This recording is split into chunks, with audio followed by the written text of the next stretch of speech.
À la une de l'actualité, Lagné Bichiassa a accueilli ce lundi 4 mai le président de la République. En visite d'État, Alassane Ouattara a reçu les doléances des populations et promis de les intégrer au plan national de développement. En prélude à cette visite d'État, la première dame de Côte d'Ivoire a fait des dons ce week-end d'une valeur d'environ 65 millions de francs CFA. Ils vont améliorer le quotidien des populations de Lagné Bichiassa. Plus de 5800 migrants sauvés ce week-end au large de la Libye. La marine italienne, la marine française et des bateaux privés sont venus à leur rescousse. 10 corps ont également été retrouvés. Lundi 4 mai, bonjour et bienvenue à vous dans ce 13h sur RTI 1. Visite d'État du numéro 1 ivoirien dans Lagné Bichiassa. Le président Alassane Ouattara s'est rendu à Agboville, chef-lieu de région, où il a échangé avec les populations. Échange de dons et surtout transmission de doléances pour le développement de la région ont meublé cette matinée. Et je vous propose tout de suite un extrait de l'intervention du président Alassane Ouattara à ce meeting d'Agboville, où il a notamment promis la réouverture de l'usine Cotivo. Lors de la campagne présidentielle, je vous avais présenté les grandes ambitions que j'avais pour le département d'Agboville et pour la région de Lagné Bichiassa. Oui, j'avais promis de mettre en œuvre un plan de réhabilitation et de reconstruction de toutes les régions de notre beau pays. Ce plan est en cours de réalisation. Ainsi, nous avons investi au total 30 milliards dans la région de Lagné Bichiassa à la date d'aujourd'hui. Oui, dont 5 milliards de francs CFA dans le seul département d'Agboville, dans le cadre du programme présidentiel d'urgence, grâce à Saïd, comme je le disais tout à l'heure. Voyez-vous, grâce à ces investissements, nous avons procédé à la réhabilitation et à l'équipement de l'hôpital général d'Agboville. Nous avons aussi réhabilité l'éclairage public d'Agboville. Nous avons procédé au renforcement et à la réhabilitation du réseau d'Agboville. Nous avons réparé de nombreuses pompes villageoises dans le département d'Agboville, dans les localités de Aboudé, Dadié, Kakaotou, Aïpepon, Mpo, Alépila, numéro 1 et 2, et Titipo. C'est dire que nous avons fait beaucoup dans cette région en matière de réparation de pompes villageoises. Nous avons construit 256 classes primaires et 2 collèges à base 3, soit 24 salles de classe. Nous avons aussi procédé à la distribution de plus de 500 000 manuels et 420 000 kits scolaires. Et enfin, nous avons procédé au bitumage de la voirie d'Agboville, une partie, et aux travaux de reprofilage dans le département. Chers frères, chères sœurs, on pourrait dire que nous avons beaucoup fait déjà pour Agboville. Mais je puis vous assurer que nous n'allons pas nous arrêter là. Oui, nous allons poursuivre ces chantiers dans les mois et les années à venir, car nous continuons d'avoir de grands projets pour le développement d'Agboville et de Lagné Bichiassa. 65 millions de nos francs, c'est la valeur du don de la première dame à Bessedi Brignan dans Lagné Bichiassa. La remise s'est faite en présence du ministre des Infrastructures économiques et du maire de la commune de Koumassi, tous deux cadres de la région. Le reportage est signé Thomas Kessambi. Reculé et enclavé, Bessedi Brignan, chef-lieu de sous-préfecture dans la région d'Adzopé, reçoit sa part de dons dans l'action sociale de la première dame, Dominique Ouattara. Les premiers bénéficiaires n'étaient pas les seuls au lieu de la remise des dons. Les cadres de la région, sans doute conduits par le ministre Patrick Achi, étaient là pour être témoins de l'événement. Devant eux, Yao Patricia Sylvie, directrice de cabinet de la première dame, représentant Dominique Ouattara, s'est voulue fidèle dans la mission à accomplir. Voici le message que la première dame m'a chargé de vous transmettre. De vous dire qu'elle compte sur vous, chères sœurs. Elle compte sur vous, chers jeunes, pour que vous puissiez assurer la relève, que vous puissiez mener vos activités. Le social qui permet à chaque individu, particulièrement à chaque femme, de se prendre en charge, de s'épanouir, d'élever ses enfants, de lutter contre la pauvreté à travers les activités génératrices de revenus. Ce social-là n'échappe pas au président de la République qui appuie son épouse dans toutes ses activités sociales. Pour le soulagement apporté par ces dons, les bénéficiaires n'ont eu d'autres mots que des mots de gratitude. C'est un ouf de soulagement pour toute la population. L'acte que la première dame vient de poser est tellement énorme et c'est parce que c'est une dame de grand cœur, parce que la santé est au cœur de tout.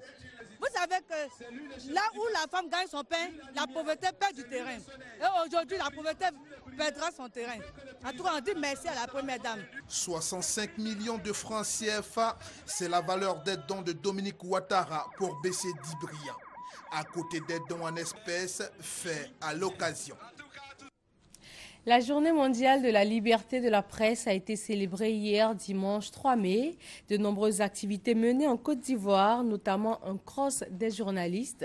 Point de départ, la maison de la télévision RTI. Parga se reconnaît. 1991-2015, 22 ans qu'est commémorée la journée mondiale de la liberté de la presse. En Côte d'Ivoire, cette célébration a eu pour cadre la maison de la radiodiffusion-télévision ivoirienne RTI. À travers cette journée, l'Union nationale des journalistes de Côte d'Ivoire, UNJCI, entend améliorer la sécurité et l'indépendance des journalistes dans l'exercice de leurs fonctions. Cette célébration de la Journée mondiale de la liberté de la presse a bénéficié du soutien de l'UNESCO, des organisations professionnelles des médias et de la société civile. S'il n'en tenait qu'aux journalistes ivoiriens, aux journalistes du monde entier, chaque jour serait un moment de célébration de la liberté de la presse. Nous devons redoubler d'efforts pour améliorer la sécurité des journalistes et mettre un terme à l'impunité. Ce qui est précisément l'objectif du plan d'action sur la sécurité des journalistes et la question de l'impunité que l'UNESCO met en œuvre avec l'appui d'autres entités du système des Nations Unies. La ministre de la Communication, Maître Afoussata Bamba Lamine, a exhorté les journalistes et l'ensemble des professionnels des médias à respecter les règles de l'éthique et de la déontologie avant de les encourager pour le travail abattu sur le terrain. Sans chauvinisme et démagogie, nous sommes aujourd'hui fiers quand même d'affirmer que les journalistes ivoiriens, les journalistes étrangers qui exercent leur métier sur notre sol sont libres d'exercer leur profession. Plusieurs recommandations ont été adressées au ministre de la Communication. Recommandations qui visent à améliorer les conditions de vie et de travail des journalistes et professionnels des médias en Côte d'Ivoire. Laisser le journalisme prospérer vers une meilleure couverture de l'information, l'égalité des sexes et la sécurité à l'aide du numérique. C'est le thème retenu cette année à l'occasion de la Journée mondiale de la liberté de la presse. L'exposition universelle de Milan en Italie, dénommée Expo Milano 2015, a ouvert ses portes ce vendredi aux 20 millions de visiteurs attendus. Le Premier ministre ivoirien était à l'ouverture de l'événement qui va durer jusqu'au 31 octobre prochain. Hugues Veblé. C'est parti pour 6 mois d'exposition. Expo Milan 2015 a officiellement ouvert ses portes en présence de la délégation ivoirienne conduite par le Premier ministre Nana Cablan-Duncan et de nombreux dirigeants du monde entier, comme le président congolais Denis Sassou Nguesso. Préoccupation essentielle pour tous les participants à cette rencontre, l'alimentation. Une exposition universelle, c'est difficile de ne pas y être, la première chose. Et surtout que si le sujet est consacré à la question de la faim dans le monde, la lutte contre la faim dans le monde, la Côte d'Ivoire ne peut pas être présente. Nous sommes heureux de participer donc à cette rencontre de manière à ce que nous puissions montrer que le cacao contribue à la lutte contre la faim dans le monde et montrer aussi que la Côte d'Ivoire a une spécialité qui est une spécialité donc mondiale. Et j'indiquais tantôt qu'à partir du moment où nous avons fait ce cacao Mercedes, qui est un cacao quand même de haut vol, avec disons qu'une production sur 18 mois au lieu de 3 ans, avec un rendement supérieur de 30 à 40%, il faut bien quand même qu'on montre ça donc au monde. Le stand de la Côte d'Ivoire va finir de se parer de ses plus beaux habits les jours prochains. ce qui permettra d'accueillir dans un décor agréable tous ces visiteurs et ainsi de mieux leur faire connaître l'environnement du cacao ivoirien. Le premier jour, il a attiré du beau monde. Parmi ses visiteurs, des hôtes de marque. Première à s'y rendre, la ministre française Ségolène Royal. C'est la Côte d'Ivoire que je vois en premier, parce que je trouve qu'il y a un potentiel agricole qui doit être valorisé. Surtout quand on voit le potentiel de développement, je crois qu'il y a beaucoup de choses à faire avec l'innovation dans les filières agroalimentaires. Autre personnalité a exprimé son amitié à la Côte d'Ivoire, la ministre de la Défense d'Italie. Le Premier ministre était également présent pour accueillir cet hôte de marque. J'aime beaucoup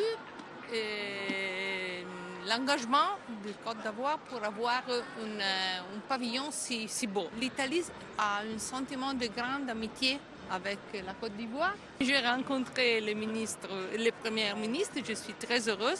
Expo Milan 2015, c'est 145 pays et 3 organisations mondiales. Le président Alassane Ouattara se joindra physiquement, probablement au mois d'août, à la sensibilisation et à la mobilisation en faveur du droit à une alimentation saine, sûre et suffisante que prône cet événement universel. La société risicole du Boukani reçoit 90 millions de francs CFA en matériel agricole. Ce don du Fonds national de la jeunesse vient pour améliorer les conditions de travail et de vie des acteurs du secteur riz de la région. Thérèse Yoboué.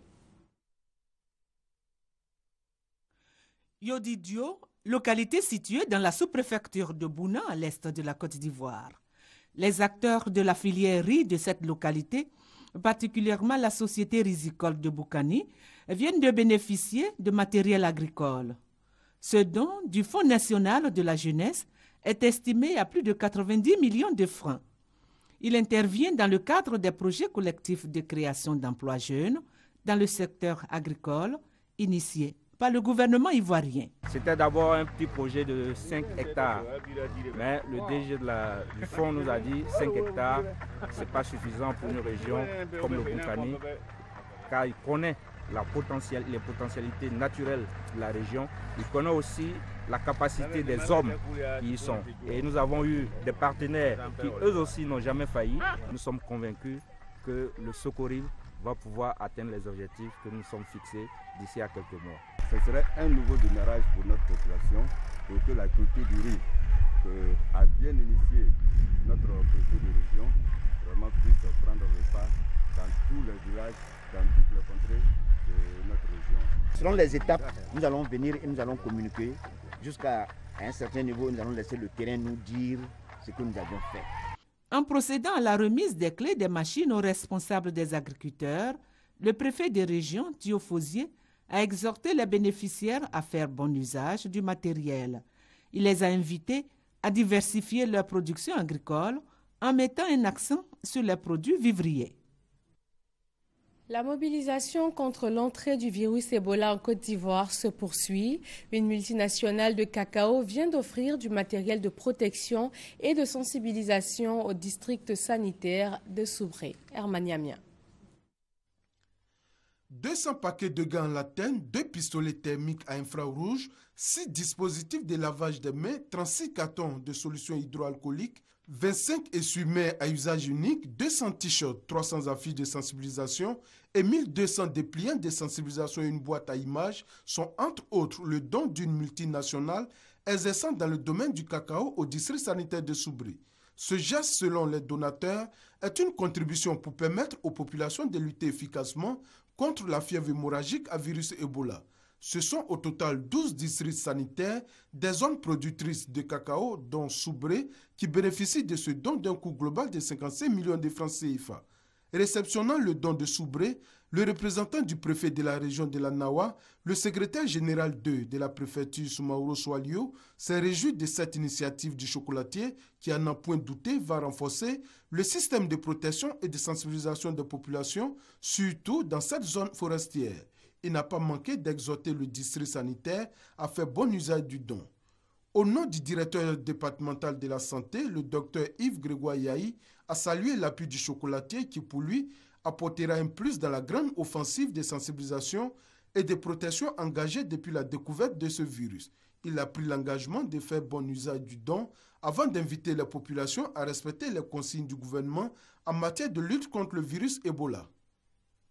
À San Pedro, zone sud-ouest de la Côte d'Ivoire, c'est la lutte contre la malnutrition chez les enfants qui est d'actualité. L'Association pour la promotion de la santé de la femme, de la mère, de la famille et de l'enfant sensibilise les femmes sur l'importance et les bienfaits de l'allaitement maternel. Le reportage est signé Franck Quadio. À San Pedro, sud-ouest de la Côte d'Ivoire, la question de la malnutrition est préoccupante. Elle constitue un problème de santé selon l'ONG Aprosam. Une enquête a même révélé que 20 à 22% d'enfants nés ici sont malnutris. Une des raisons, seulement 6,3% des femmes allaitantes donnent exclusivement le lait maternel aux enfants dans les 6 premiers mois de la naissance.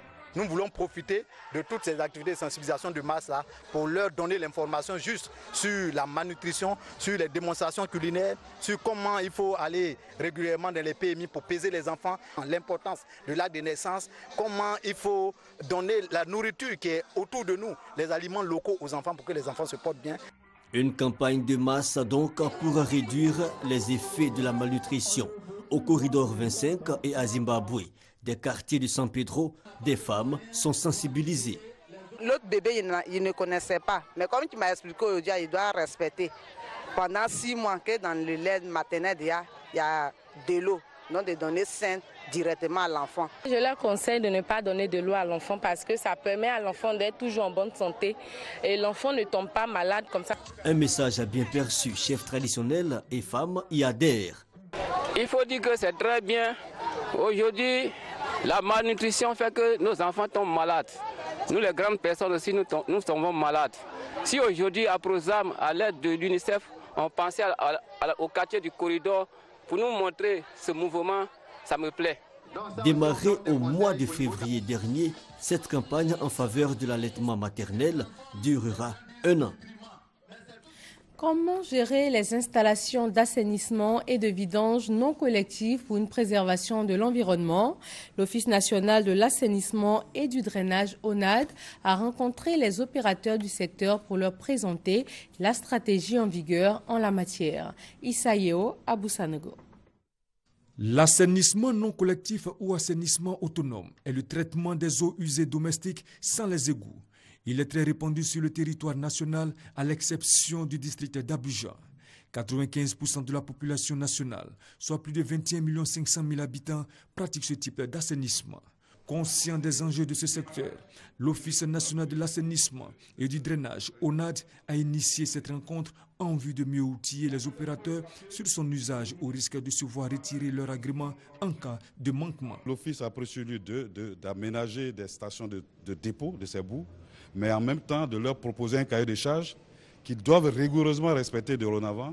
Et comme l'a dit le directeur de cabinet, naturellement celui qui ne le ferait pas après nos échanges se verra retirer son agrément. Le directeur de cabinet du ministère de la Construction, du Logement, de l'Assainissement et de l'Urbanisme a appelé à la professionnalisation du secteur.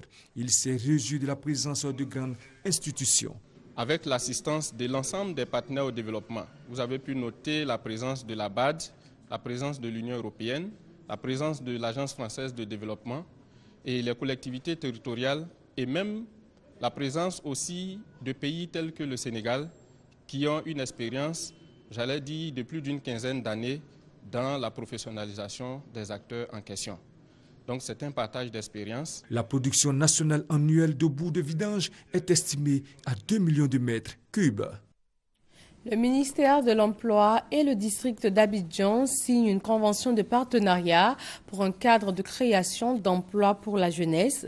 Il s'agit de la mise en œuvre de la stratégie de relance d'emploi SRE. Chantal Akanda. L'insertion socio-professionnelle des jeunes, une préoccupation majeure pour le gouvernement qui a mis en place la stratégie de relance de l'emploi, SRE. Et cela en vue d'accroître les opportunités d'emploi au plan local et particulièrement à Abidjan, où de nombreuses initiatives sont menées par le district autonome et les communes d'Abidjan. Il s'agit d'inciter les jeunes du district à s'engager dans la voie de l'auto-emploi et de l'entrepreneuriat. La formation de 3250 jeunes dans les 13 communes du district d'Abidjan en partenariat avec l'AGEP et l'établissement de la cartographie des entreprises exerçant sur le territoire du district d'Abidjan, la recherche de partenaires techniques et financiers tant en Côte d'Ivoire qu'à l'extérieur, la rencontre des responsables des associations et mouvements des jeunes identifiés et existants sur le territoire du district d'Abidjan. La tenue d'un cadre de concertation a été initiée avec tous les acteurs du secteur emploi, en vue de mettre en synergie les actions pour faciliter l'insertion de milliers de jeunes du district d'Abidjan. Cette réunion a enregistré la mobilisation des points focaux emploi, chargés de l'insertion socio-professionnelle des jeunes des 13 communes du district autonome d'Abidjan. Selon le ministère de l'Emploi, d'ici fin 2015, au moins 50 000 jeunes auront bénéficié d'accompagnement vers l'insertion par des stages, l'apprentissage, la requalification et les formations pratiques de courte durée.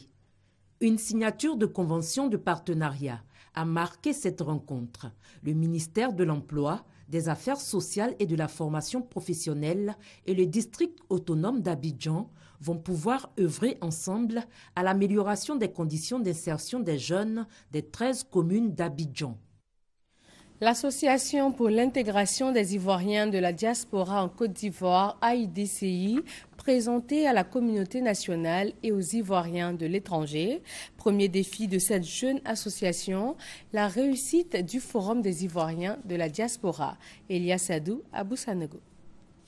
Servi de plateforme pour orienter les Ivoiriens de la diaspora qui désirent investir en Côte d'Ivoire. C'est la mission que s'est assignée Kadi Doumbia et ses camarades de l'AIDCI, Association pour l'intégration des Ivoiriens de la diaspora en Côte d'Ivoire. Nous avons créé cette association pour s'entraider et aider le pays. Nous sommes arrivés en Côte d'Ivoire avec beaucoup de potentialités, avec beaucoup d'ambition. Nous voulons créer des emplois. Pour le premier vice-président de l'Association pour l'intégration des Ivoiriens de la diaspora en Côte d'Ivoire, l'Eldorado, c'est ici. Mais il exhorte l'État à jouer son rôle de régulateur. Nous sommes là. Bien sûr, nous sommes venus avec nos structures. Nous demandons au président de la République de nous mettre à dispo un fonds qui pourra aider tous ces enfants, tous ces frères qui reviennent à s'installer et à faire travailler les Ivoiriens. Créé au lendemain du forum Diaspora for Ground, l'AIDCI se veut une association privilégiée pour la promotion et l'intégration de la diaspora ivoirienne dans le processus de développement en Côte d'Ivoire. Poursuivons avec ce communiqué de l'Assemblée nationale. Monsieur Soro Kikbafori Guillaume, président de l'Assemblée nationale de Côte d'Ivoire, convoque mesdames et messieurs les députés à la séance publique du mardi 5 mai 2015 à 10 h au palais de l'Assemblée nationale. Ordre du jour, adoption du calendrier des travaux parlementaires de la première session ordinaire de l'année 2015. Direction Yopougon, où ils sont au nombre de 15 000 à avoir été déguerpis. Un terrain de 300 hectares leur a été octroyé pour se réinstaller et ils se sont réunis pour dire merci au chef de l'État, Abou Sanogo. Ils ont été sommés de quitter leur domicile parce qu'ils y risquaient leur vie. Aujourd'hui, les 15 000 déguerpis sont tout heureux. Ils bénéficient d'un site de 300 hectares situé à Yopougon à Coupé-Zedji. Un geste du président de la République, Alassane Ouattara. Saisissant donc l'occasion, l'association des déguerpis des quartiers précaires de Yopougon lui a témoigné sa gratitude et sa reconnaissance. Depuis 2002, on a été déguerpis par le gouvernement d'alors. Après ce temps, jusqu'à aujourd'hui, nous avons mené les démarches auprès des autorités. Jusqu'à, Dieu merci, aujourd'hui, nous avons eu 300 hectares. Pour recaser nos 15 000 déguerpis. Aux côtés de l'association des déguerpis des quartiers précaires de Yopougon, le RECOR, le réseau des communicateurs pour la République, ces deux entités entendent œuvrer pour la réélection du président Alassane Ouattara en octobre prochain. Nous voulons, par cette démonstration de force, dire aux gens, à Yopougon, qui a toujours été notre base, qui a toujours été notre commune depuis notre enfance, de dire aux gens que Yopougon soutient le président de la République. Le Yopougon, c'est de Yopougon que partira avec un large score la réélection du président de la République. La marraine Mariama Traoré et l'invité spécial Bamba Alex Suleiman ont tous prêché le vivre ensemble prôné par le chef de l'État. Tous ont demandé à la population de faire confiance à Alassane Ouattara, un homme pour qui la parole est sacrée, ont-ils conclu. Les femmes du village de Zéhiri, dans la sous-préfecture de Divo, s'organisent pour mieux lutter contre la pauvreté. Elles initient des activités génératrices de revenus afin de se prendre en charge et améliorer leur quotidien. Mamadou Kwasi. Ambiance de fête à Zéhiri, un village de la sous-préfecture de Divo. Les femmes de ce village ont désormais leur association, une structure pour lutter pour leur épanouissement, mais aussi contre la pauvreté grandissante dans leur région. Dénommée Nebo, cette association regroupe toutes les femmes de ce village d'obédience politique et religieuse différentes. La sortie de cette association était l'occasion pour ces femmes de présenter leur plan d'action, mais aussi des doléances portant sur le financement des projets. Le docteur Famoussa Koulibaly, directeur de cabinet au ministère d'État, ministère du Plan de Développement, a promis apporter une réponse à ces doléances. Il a rassuré les femmes de la place qu'elles occupent dans le programme de développement du président Alassane Ouattara. Famoussa Koulibaly a dit aux femmes que leurs besoins seront pris en compte par le fonds mis en place par la première dame de Côte d'Ivoire, Dominique Ouattara. Il invite donc les jeunes et les femmes à la culture de l'excellence. Pour lui, l'avenir radieux de la Côte d'Ivoire s'inscrit avec le président Alassane Ouattara. C'est pourquoi le directeur de cabinet du ministère d'État, ministère du Plan de Développement, demande aux populations de se mobiliser pour lui accorder un second mandat à partir d'octobre prochain. Le docteur Famoussa Koulibaly a profité de son passage à Zéhiri pour faire don au nom du ministre d'État, Albert Maboutou Akeuch, pour soutenir l'initiative des femmes. Avant cette étape, il a rencontré les femmes du village de Data, un autre village de la sous-préfecture de Divo, où cohésion sociale et culture du pardon étaient au menu. Direction le Haut-Sassandra, où les mouvements syndicaux ont célébré le 1er mai. Ils ont dressé le bilan de l'année écoulée et surtout fait des revendications pour l'amélioration des conditions de vie et de travail de leurs travailleurs. Thérèse Yoboué. Daloa, boss du travail. Sylvestre Bilé-Kwakou, directeur régional du travail, à l'occasion de la fête du 1er mai, a rappelé la lutte menée par des hommes et des femmes pour l'amélioration de leurs conditions de vie. Le préfet des régions, Broukwame, après l'intervention des centrales syndicales, a appelé les travailleurs à respecter les tests qui régissent les actions de grève. Il les a exhortés à faire preuve de solidarité, de tolérance dans l'exercice de leurs tâches quotidiennes pour relever le défi de l'émergence. Un dépôt de gerbes de fleurs au monument aux morts et une remise du cahier de doléances au préfet des régions ont mis fin à cette célébration. En mode religion, le Conseil supérieur des imams COSIM intronise 40 imams de la section communale d'Abobo. Il a principalement été question de faire connaître les droits et les devoirs de l'imam. Pargassoro connaît. Chécha en turban sur la tête, canne et Saint-Coran en main, soutane rouge autour de la taille. Ces 40 guides religieux, dont 7 présidents des zones de la section communale du Conseil supérieur des imams d'Abobo, viennent d'être intronisés imams. Ils ont reçu leurs attributs des mains de Bachirou Ouattara, chargé du département des imams au Conseil supérieur des imams COSIM. Le représentant de la ministre de la Communication, le directeur général des cultes représentant le ministre d'État, ministre de l'Intérieur et de la Sécurité, par ailleurs parrain de la cérémonie, et le représentant du cheikh Bouakari Fofana, président du COSIM, ont exhorté les nouveaux imams à être au service de la communauté et à privilégier l'union et la solidarité. Diriger le peuple dans la voie de la paix, dans la voie de la fraternité et les guider vers Dieu. C'est leur mission principale, ça. C'est eux que nous regardons relayer le message de paix, de concorde des autorités administratives et politiques pour que nous puissions préserver la paix, pour que nous puissions sauvegarder cette paix, renforcer la cohésion pour vraiment une Côte d'Ivoire paisible où il fait bon vivre. Message bien perçu par les 40 imams intronisés qui ont reçu leur certificat d'investiture d'imam. Ils s'engagent à accomplir avec responsabilité leur mission. Nous ne sommes pas des politiciens, nous sommes des moralisateurs d'opinion. Nous véhiculons les messages de Dieu. Si l'imam fait passer le message d'un parti, les autres fidèles seront contre lui. Donc nous disons aux imams de faire tout pour éviter de parler de la politique dans les mosquées. Cette cérémonie d'intronisation des imams a eu pour cadre la cour de la mairie d'Abobo. Elle s'est faite en présence de nombreux guides religieux, des chefs traditionnels, des élus de la commune et des parents des imams intronisés. Chants liturgiques, lectures coraniques ont également meublé la cérémonie. Les manifestations contre un troisième mandat du chef de l'État burundais Pierre Nkurunziza ont repris ce lundi à Bujumbura après un week-end de trêve.